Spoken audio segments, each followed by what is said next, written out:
रोजा रखना अगले साल, रोजा रखना अगले साल, रोजा रखना अगले साल, रोजा रखना अगले साल, रोजा रखना अगले साल। उफ़ो, तुम्हें क्या हुआ मुजम्मिल?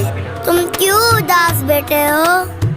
क्या बताऊं यार, मेरी मामा तो मुझे कभी भी रोजा नहीं रखने देती। क्यों भाई क्यों? वो क्या कहती हैं?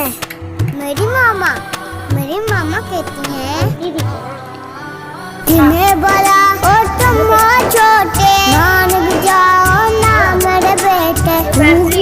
अम्मा पहला ए नानी खा लिया মানে ওই করছি কপি খা আরিয়া তারি ইফতারি করছি। ভর্তি করিস না করে